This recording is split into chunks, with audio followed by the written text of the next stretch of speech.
Semalam negara merekodkan kes positif harian COVID-19 hampir kepada angka 20,000 dan ini sudah pasti angka yang sangat membimbangkan. Kita melihat bagaimanakah langkah-langkah pengesanan dan juga langkah-langkah kawalan COVID-19 di negara ketika ini, tahap keberkesanannya kerana saban hari kita melihat angka ini semakin meningkat dan bukan itu sahaja, angka-angka dalam kluster komuniti juga semakin meningkat. Perkara itu yang ingin saya bincangkan, saya bersama dengan pakar kesihatan awam Fakulti Perubatan dan Sains Kesihatan UPM, Profesor Madya Dr. Malina Osman yang bersedia pada ketika ini. Assalamualaikum Prof. Terima kasih kerana meluangkan masa bersama dengan kami. Prof, 35 kluster baru dikesan dengan 20 daripadanya adalah disumbang oleh kluster komuniti, ada 14 lagi kluster tempat kerja, 1 kluster keagamaan. Kalau kita lihat lebih 80% kes jangkitan pada masa kini adalah bagi mereka yang belum lagi divaksin sebenarnya. Ini adalah angka-angkanya. Prof, bagaimana untuk kita melihat di mana tahap kita dalam mengawal COVID-19, khususnya varian Delta pada ketika ini? Kerana kita melihat hari demi hari kes semakin meningkat walaupun pada tahap 1 dan 2, Prof. Okey, Waalaikumsalam. Mengenai tahap kawalan wabak di negara kita pada ketika ini, tidak dapat dinafikan kita berada dalam satu keadaan yang sangat getir. Peningkatan kes dicatatkan dalam beberapa buah negeri di samping peningkatan yang sedia ada di negeri-negeri di Lembah Kelang. Dalam konteks itu, saya berpendapat sebenarnya kita berlumba dengan masa.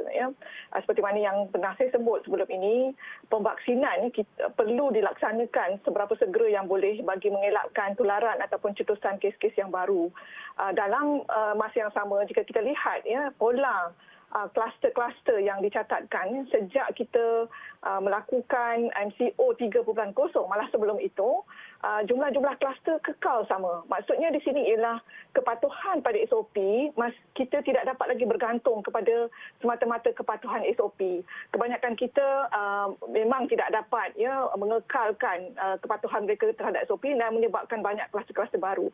Jadi untuk itulah pemvaksinan tidak boleh tidak untuk kita percepatkan lagi bagi membolehkan ramai yang lebih dapat dilindungi. Namun kita berada dalam satu keadaan yang dikatakan mempunyai kekangan dari segi bekalan dan sebagainya. Dan saya harap keadaan dapat diatasi bagi mengelakkan lebih banyak lagi kes-kes dilaporkan. Prof, bagaimana untuk kita melihat kerana kadar vaksinasi kita pada angka sekitar 400,000 lebih ke 500,000 paling tinggi sekalipun. Kalau kita lihat kes ini kes COVID-19 harian semakin tinggi, ramai yang menggesa bahawa vaksinasi ini perlu dipercepatkan. Kita menerima banyak sumbangan terbaru daripada United Kingdom sendiri, AstraZeneca. Bagaimana ini harus dipertingkatkan? Bukan itu sahaja, juga ke negeri-negeri yang mempunyai kes kenaikan yang mendadak, Kelantan, Johor dan sebagainya, Prof. Saya berpendapat semua negeri-negeri tersebut juga perlu dimulakan seperti mana yang telah dilaksanakan di Selangor, yang kita sebut search operation, itulah yang mempercepatkan lagi vaksinasi itu. Dan di samping itu walk-in yang dikatakan akan dimulakan untuk harga emas akan dimulakan juga di negeri-negeri yang lain. Kalau kita lihat daripada angka vaksin tersebut, 500,000 sebahagian besarnya di negeri-negeri Lembah Kelang, tapi di luar negeri Lembah Kelang angka tersebut masih dalam jumlah yang pada pandangan saya masih agak rendah, terutama di negeri-negeri yang mengalami cetusan kes yang tinggi seperti di Kedah, Johor, Kelantan dan juga di Sabah. Jadi keadaan tersebut perlu ditambah baik bagi membolehkan vaksin tersebut dapat dilakukan. Satu perkara yang saya ingin menarik perhatian, selama ini fasiliti kesihatan swasta sering terlibat dalam pemvaksinan dan saya lihat ada satu ruang di situ yang perlu dimanfaatkan bagi membolehkan kadar pemvaksinan tersebut dapat dilakukan dengan lebih cepat. Kita sebenarnya melakukan satu polisi yang baru sebenarnya bila melibatkan mega PPV, pusat-pusat vaksin dan sebagainya. Yang mana sebelum ini pengamal swasta kita yang berganding bahu dengan pengamal perubatan kerajaan melaksanakan aktiviti ini.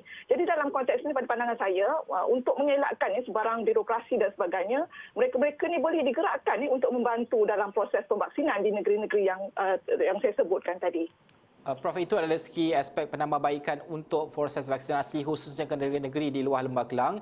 Apa lagi yang boleh kita belajar daripada negara-negara lain yang mungkin lebih baik pengurusan COVID-19-nya? Mungkin angka tinggi disebabkan varian Delta, tapi pengurusan mereka, angka mereka lebih sedikit berbanding Malaysia kalau dibandingkan dengan jumlah populasi. Apa yang boleh kita belajar daripada negara jiran, Prof?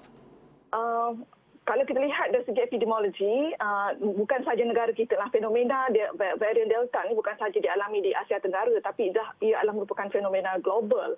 Namun begitu, kalau kita lihat daripada apa yang telah dilaksanakan oleh beberapa buah negara ya dalam menangani wabak COVID-19 ini adalah dari segi pelaksanaan ya langkah-langkah kawalan yang saya lihat lebih seragam, dan kita perhatikan bahawa dalam banyak keadaan kawalan laluan antarabangsa ya, dan juga dari segi kuarantin yang dilaksanakan ya, biasanya lebih seragam ya.